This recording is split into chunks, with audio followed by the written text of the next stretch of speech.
L'industrie de l'armement russe a été le pilier de son économie, et le moteur de la guerre en Ukraine. Littéralement, des milliers de milliards de dollars y ont été investis, et l'industrie a connu une croissance rapide et sans précédent pendant les 3 premières années du conflit. Cependant, aujourd'hui, elle commence à stagner, et même les responsables bancaires russes, ainsi que l'agence officielle de statistiques du gouvernement, ne peuvent pas le cacher. C'est important parce que la Russie en est venue à dépendre de son complexe militaro-industriel à plus d'un titre. Elle en dépend évidemment pour fournir les innombrables chars, véhicules, drones et bombes qu'elle lance en Ukraine, jour après jour, nuit après nuit. Mais elle a aussi besoin de ce complexe pour empêcher son économie de sombrer dans une récession dramatique et potentiellement inévitable. L'industrie est devenue une bouée de sauvetage pour l'économie du Kremlin. D'autres secteurs russes, comme la fabrication, l'agriculture et l'exploitation minière, ont peiné et pris du retard. Alors que la guerre faisait rage, l'industrie militaire a réussi à rester stable et constante pendant longtemps, connaissant même des taux de croissance rapides, à certaines étapes entre 2022 et 2025. Mais de nombreux experts et analystes financiers savaient que cette croissance ne durerait pas. Aucun pays ne peut reposer seulement sur son armée pour faire fonctionner son économie. Et les premiers signes avant-coureurs ont commencé à apparaître à l'été 2025 lors du Forum économique de Saint-Pétersbourg, quand la gouverneure de la Banque centrale de Russie, Elvira Nabiullina, a admis l'épuisement des ressources financières du pays. Et le ministre de l'économie du pays, Maxime Rechechnikov, a confirmé que la Russie était sur le point de basculer vers la récession. Le premier ministre russe, Mikhail Mishustin, a reconnu que de nombreux gouverneurs régionaux peinaient à équilibrer leur budget, avec la baisse des bénéfices des entreprises, la diminution des exportations, et l'économie dans son ensemble dans un état de plus en plus critique et désespéré. Le président Vladimir Poutine a décidé de poursuivre la guerre, annonçant seulement de modestes réductions budgétaires pour la défense en 2026, et affirmant vouloir combattre l'Ukraine jusqu'à atteindre les objectifs russes. Le Kremlin a même consacré près de 40% de l'ensemble de son budget fédéral aux dépenses de défense et d'application de la loi pour 2026 et les années suivantes. Cet engagement borné et téméraire envers le conflit, au détriment de presque tout le reste, a inévitablement plongé l'économie russe dans un état encore plus instable. Vladimir Poutine a choisi de marcher sur la corde raide, misant tout sur l'industrie de l'armement, et espérant être assez fort pour maintenir son économie à flot, alors que la guerre se poursuit. Mais cette corde raide commence à s'effilocher. Comme le montrent les statistiques compilées par le média russe The Moscow Times et publiées dans un rapport d'octobre intitulé « L'économie a perdu sa dernière marge de manœuvre ». La production militaire en Russie a commencé à décliner, commence le rapport. Le complexe militaro-industriel, qui était devenu le principal moteur de l'économie russe, grâce à des milliers de milliards de dépenses budgétaires pour les commandes de défense de l'État, a soudainement flanché. Pour la première fois depuis le début de la guerre, les industries liées au complexe militaro-industriel ont stagné ou réduit leur production après près de 3 ans de croissance à 2 chiffres. Selon les données de Rosstat, Rosstat est le nom abrégé du Service fédéral des statistiques de l'État de Russie, l'agence gouvernementale de statistiques qui publie régulièrement des statistiques liées à de nombreux processus sociaux, économiques, démographiques et environnementaux à travers le pays. Ces données de septembre 2025 ont montré des baisses de production étonnantes dans certains secteurs liés au complexe militaro-industriel, comme l'a noté le Moscow Times. La production de produits en métalliques Zofini, qui avait augmenté de 264% en 2023 et de 316% en 2024, et affichait encore une hausse de 212%. En août, est soudainement devenue négative en septembre, en baisse de 16% sur un an. C'est une baisse très forte et soudaine, mais ce n'est pas la statistique la plus accablante de ce rapport. Production, dans la catégorie des autres équipements de transport, par exemple, qui inclut spécifiquement les chars et les véhicules de combat d'infanterie. La production a chuté encore plus fortement, passant de 612% en août à seulement 6% en septembre. En d'autres termes, le nombre de chars et d'autres véhicules blindés produits en septembre représentait moins de 10% du total d'août. Ces chiffres semblent encore plus mauvais comparés aux 2 années précédentes, avec des croissances de 29% et 342%. Par rapport à août, La production de produits métalliques finit à baisser de 6%, tandis que celle d'autres équipements de transport a chuté de 20%. Les analystes du groupe d'analyse des statistiques économiques russes ont qualifié ces chiffres de choquants. Ils ont également noté que les secteurs industriels liés à la défense, qui jusqu'à présent contribuaient à maintenir l'économie russe à flot, commençaient soudainement à la tirer vers le bas. Mais... I a ajouté que l'indice manufacturier global de la Russie n'a augmenté que de 0,4% en glissement annuel en septembre, soit 8 fois moins que la hausse de 2,4% enregistrée en août. En résumé, toutes ces données nous indiquent une chose claire. L'industrie de l'armement russe est bel et bien en déclin. C'est un énorme problème pour l'économie russe, récemment soutenue par son secteur de la défense pour éviter la récession ces dernières semaines et mois. La situation est tellement grave que même certains hauts responsables du secteur financier russe tirent la sonnette d'alarme. Denis Popov, par exemple, qui est le principal analyste de la Banque publique de Saint-Pétersbourg, l'a reconnu. L'industrie manufacturière, le plus grand secteur économique de toute la Russie, a connu sa plus faible croissance depuis le début de 2023. En septembre, la croissance du secteur manufacturier, le plus important de l'économie, a atteint son plus bas niveau depuis début 2023. De plus, la croissance a persisté dans quelques industries. L'industrie alimentaire, pharmaceutique et certains secteurs de l'ingénierie mécanique. L'ingénierie mécanique, moteur de la fabrication, n'a pas connu de croissance notable pour la première fois depuis longtemps. Moins 0,1% en septembre, 7,8% au troisième trimestre et 9,2% de janvier à septembre en glissement annuel. Et les données ne font qu'empirer à partir de là. La production industrielle totale de la Russie, qui représente environ 30% du produit intérieur brut du pays, a plus ou moins stagné, n'augmentant que de 0,3% en glissement annuel en septembre 2025 contre un chiffre bien plus sain de 5,6% l'année précédente. Popov concluant, la production industrielle, qui représente environ 30% du produit intérieur brut de la Russie, a pratiquement cessé de croître. La faible dynamique positive est due à la croissance d'un nombre limité de secteurs. Nous pensons que les risques de sur-refroidissement de l'économie russe sont très élevés, surtout compte tenu des prochaines coupes budgétaires au 4e trimestre. Les analystes de l'agence russe de développement économique TSMAKP ont renforcé cette évaluation sombre en notant que la production industrielle totale aurait également chuté de 36% depuis décembre 2024 et les industries civiles ont vu leur valeur et leur production diminuer au cours de 2025 avec une baisse de 11% en septembre par rapport au début de l'année. Dans le seul secteur manufacturier, 18 des 24 catégories, soit 75% de toutes les catégories suivies par Rosta, qui représentent environ 80% de la production totale de biens industriels du pays, sont officiellement en récession. Et le secteur des machines, qui dépend fortement des contrats de défense attribués par le gouvernement russe, a également vu ses chiffres baisser, enregistrant une baisse de 0,1% en septembre 2025 après une hausse de 157% sur un an en août. L'économie doit également faire face à une baisse de 21% des revenus énergétiques, à un déficit 5 fois supérieur aux prévisions et à un produit intérieur brut qui stagne. Selon l'Académie russe des sciences, il aurait diminué de 0,6% au premier semestre 2025. La croissance annuelle a elle aussi presque totalement disparu, atteignant un maigre total de seulement 0,4% pendant les mois d'été de juillet et août. Les chiffres dressent un tableau clair. L'industrie de l'armement russe n'est plus la force irrésistible d'autrefois et ne constitue plus un pilier inébranlable pour l'économie russe. Elle est, comme toute autre industrie, sujette à des périodes de déclin et de perte. Maintenant, examinons de plus près pourquoi tout cela se produit. Et ce n'est pas seulement une raison, c'est toute une myriade de facteurs, tous entremêlés et contribuant au chaos économique du Kremlin. En Russie, beaucoup d'experts financiers jugent les problèmes industriels étroitement liés aux contraintes budgétaires. Natalia Orlova, par exemple, qui est économiste en chef à la banque Alpha, craint que les projets de resserrement de la politique budgétaire n'affectent la croissance industrielle dans un avenir proche. Bien que les récentes modifications du budget russe soient certainement un facteur contribuant à la crise économique, il existe plusieurs autres éléments qui ont probablement un impact encore plus important. 5 éléments, pour être précis. Le premier, sans doute le plus évident et impactant, c'est la guerre elle-même.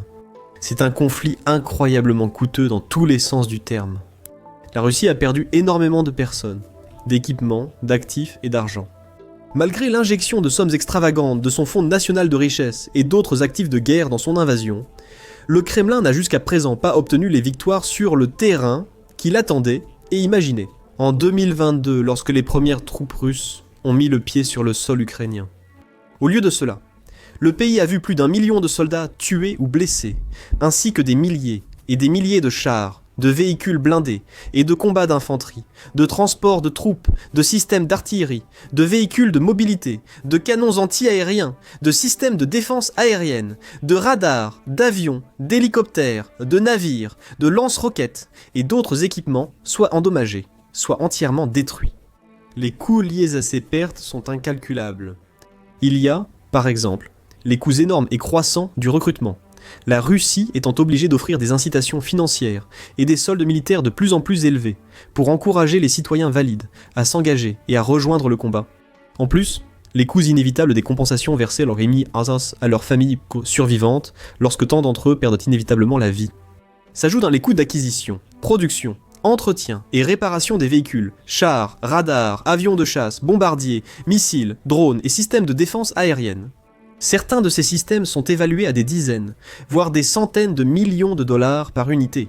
Quand l'Ukraine détruit un radar ou un système de défense aérienne, la Russie peut soudain avoir un gros trou dans son budget militaire. Et si elle veut rester compétitive et agressive sur les champs de bataille, tout le long des vastes lignes de front, elle doit combler ce vide. Et tous les autres qui surgissent quand les opérateurs ukrainiens bombardent ces actifs et effacent des cibles de valeur, ce n'est pas tenable. Même une grande économie comme la Russie ne peut pas simplement continuer à produire indéfiniment du matériel militaire extrêmement coûteux, à remplacer et réparer des dégâts onéreux, à payer des salaires militaires toujours plus élevés et à financer une guerre qui ressemble bien plus à une impasse qu'à une victoire écrasante de la Russie. Les attaques de drones et de missiles ukrainiens contre les infrastructures pétrolières ont également accentué le chaos économique, et l'une des pires crises du carburant de l'histoire de la Fédération de Russie. Le deuxième grand facteur derrière le déclin inévitable de l'industrie de l'armement est l'effet des sanctions. Les sanctions contre la Russie ont été imposées dès le début de l'invasion, devenant plus sévères au fil du temps. Banques, entreprises, élites et populations ont été exclus des services financiers mondiaux et sanctionnés pour leur rôle dans un conflit brutal, sanglant et inutile. Au début, grâce à ces mesures préparatoires avant l'invasion, la Russie et ses industries, en particulier l'industrie de la défense, ont pu survivre à ces sanctions relativement indemnes. Peu à peu, elles ont eu un effet et l'industrie de l'armement subit la pression. Les récentes vagues de sanctions compliquent l'importation de technologies et composants essentiels aux entreprises de défense russes, freinant leurs projets d'armes et de défense. Beaucoup de ces entreprises constatent qu'elles ne peuvent pas travailler sur des drones intelligence artificielle et des systèmes de défense aérienne avancés, parce que de nombreux pays dans le monde refusent de leur vendre. Et la Russie est peut-être un vaste pays avec de nombreuses ressources naturelles, mais comme n'importe quel autre pays, elle ne peut pas tout produire localement. Elle doit avoir des partenaires pour l'aider. Mais si ces partenaires ferment leurs portes et coupent les communications, de nombreuses entreprises de défense russes n'auront plus d'alternative. De plus, c'est un problème que la Russie ne peut pas éviter, car non seulement les sanctions persistent, mais elles deviennent aussi de plus en plus sévères, avec le temps. Dans la nuit du 23 octobre 2025 par exemple, le département du Trésor américain a annoncé une nouvelle vague de sanctions contre la Russie, visant à faire pression sur Poutine pour qu'il négocie un accord de paix. Les nouvelles sanctions visent directement l'industrie pétrolière russe, étroitement liée au complexe militaro-industriel. Le pétrole et le carburant sont essentiels pour alimenter les machines produisant et maintenant le matériel militaire russe opérationnel sur le champ de bataille. Rosneft, Lukoil et plusieurs de leurs filiales sont les principales cibles de ce paquet de sanctions. Tous les avoirs et intérêts immobiliers de ces entreprises basées aux États-Unis sont complètement gelés. De plus, toute institution financière étrangère effectuant des transactions importantes avec les entreprises sanctionnées risque de faire elle-même l'objet de sanctions secondaires. L'Union européenne accentue également la pression sur la Russie en multipliant les sanctions, ciblant surtout le secteur énergétique crucial. Beaucoup considèrent cela comme la pierre angulaire de l'économie et de la machine de guerre russe. Vladimir Poutine, comme toujours, a affiché sa défiance, affirmant que les nouvelles sanctions auront peu d'impact sur son économie. Il a déjà tenu de tels propos auparavant, et les faits sont évidents pour tous. La troisième raison de l'effondrement de l'industrie de l'armement russe est également liée à d'autres pays, car de moins en moins d'entre eux investissent massivement dans l'équipement russe. Le pays a toujours été l'une des principales sources pour les chars, les véhicules blindés, les avions de chasse et d'autres systèmes militaires par le passé. Il s'est forgé une réputation auprès de nombreux pays, en particulier en Asie, pour fournir certains des équipements les plus puissants à des prix raisonnables. Cependant, aujourd'hui, ces mêmes pays commencent à voir à travers la façade russe. Eux, comme tout le monde ailleurs dans le monde. Ils lisent les actualités et voient les gros titres sur les chars russes détruits sur les champs de bataille en Ukraine, et ces véhicules blindés incapables de percer les lignes défensives de Kiev.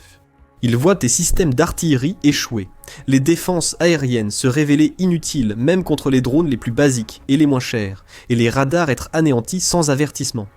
Et beaucoup commencent à se demander pourquoi ils voudraient dépenser des sommes exorbitantes pour des systèmes aussi faibles et inefficaces. Ils pourraient trouver de meilleures alternatives ailleurs, ou même en fabriquer eux-mêmes. L'Inde, 5e plus grand dépensier militaire mondial, a historiquement beaucoup acheté d'armes russes. Cependant, elle s'éloigne des importations du Kremlin pour privilégier son secteur en essor. L'initiative Fabriquer en Inde vise à augmenter la production nationale d'armes et de systèmes de défense, réduisant la dépendance aux importations. Et même lorsque l'Inde décide d'importer d'autres nations, elle commence à délaisser la Russie au profit d'autres pays. En octobre 2024, elle a conclu un accord avec les États-Unis pour acheter des drones Reaper. Son ministre de la Défense, Rajnath Singh, a récemment indiqué qu'environ 70% de l'équipement de défense indien était autrefois importé. Désormais, cette quantité est produite localement, transférant ainsi bien moins d'argent de New Delhi à Moscou. Et l'Inde n'est pas la seule nation à se détourner des accords d'armement russes. Le Vietnam, dont l'armée reposait sur du matériel soviétique depuis des décennies, se tourne désormais vers des équipements américains, comme le C-130J Super Hercules et les F-16. Au lieu de gaspiller son argent dans du matériel russe inefficace, comme l'a montré l'Ukraine. Les statistiques derrière ce déclin sont stupéfiantes. En 2021, la Russie a exporté pour 146 milliards de dollars d'armes. En 2024, ce chiffre était tombé à moins d'1 milliard de dollars. En 2019, elle comptait 31 acheteurs d'armes actifs. En 2024, ce chiffre est tombé à 12 et devrait encore baisser. La quatrième raison du déclin de l'industrie de l'armement est la pénurie de main-d'œuvre. La Russie fait face à une véritable crise de main-d'œuvre provoquée presque entièrement par la guerre. Environ 1 million de Russes auraient quitté le pays depuis le début du conflit, y compris de brillants esprits et jeunes diplômés qui auraient pu beaucoup contribuer au développement militaire et à l'ingénierie. De nombreuses personnes ont été recrutées ou enrôlées de force pour la guerre, beaucoup tuées ou blessées, et pourraient ne jamais retravailler. Ceux qui restent en Russie ne sont tout simplement pas disponibles en quantité suffisante pour répondre aux besoins insatiables du complexe militaro-industriel. Une déclaration de la Douma russe, elle-même, en 2024, a reconnu que l'industrie de la défense du pays manquait de 40 000 travailleurs, alors que l'armée russe continue de subir de lourdes pertes. Il faut recruter des dizaines de milliers de personnes chaque mois pour remplacer les tués ou blessés. Ce problème ne disparaîtra pas. En réaction, les entreprises de défense ont lancé de nouvelles initiatives pour répondre à la demande. Beaucoup d'installations tournent en continu, avec des ouvriers soumis à des quarts de 12 heures et des semaines de 6 jours. Certaines entreprises ont pris des mesures plus radicales, employant des détenus locaux ou important des travailleurs nord-coréens, pour pallier le manque de personnel. Des centaines de femmes ont aussi été transportées par avion d'Afrique centrale et occidentale pour travailler à l'usine de drones d'Alabuga. Plus la guerre s'éternise, plus ces problèmes s'aggravent, et la Russie manque inévitablement de personnel, réellement formé et expérimenté, pour les postes clés de son industrie de l'armement. Avec des personnes de moins en moins qualifiées et surmenées devant combler les postes, erreurs et catastrophes deviennent presque inévitables. La cinquième et dernière raison se résume en un mot: simplification. en raison des problèmes évoqués, notamment la difficulté à trouver des partenaires pour l'import-export et l'effet paralysant des sanctions. De nombreuses entreprises de défense russes ne sont tout simplement pas en mesure de poursuivre des projets militaires de pointe et futuristes, ni de travailler sur le développement de tout nouveau système. Elles produisent, surtout en masse, des technologies soviétiques simples et des produits de qualité médiocre. Selon Chatham House, la production devra probablement être simplifiée et ralentie dans les prochaines années.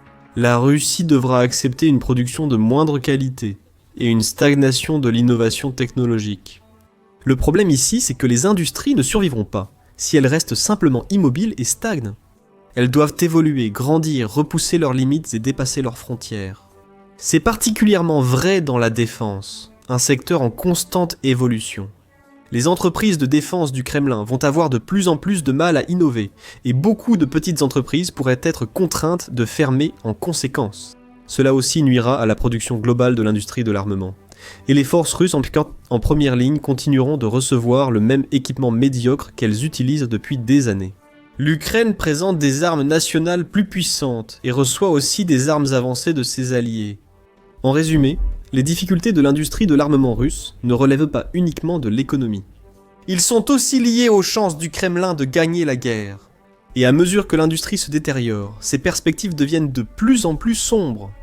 Découvrez comment sanctions et corruption interne accélèrent l'effondrement de l'industrie militaire russe dans cette vidéo. Ou, pour avoir une vision plus large et plus globale de la façon dont cette guerre commence à échapper complètement au contrôle du Kremlin. Regardez cette vidéo, qui montre comment les vaillants défenseurs de l'Ukraine utilisent des missions secrètes, des stratégies cachées et des frappes de précision en profondeur derrière les lignes ennemies pour infliger d'innombrables dégâts à la Russie de l'intérieur. Abonnez-vous à notre chaîne pour plus de vidéos informatives et actuelles sur la guerre en Ukraine et d'autres actualités militaires majeures dans le monde.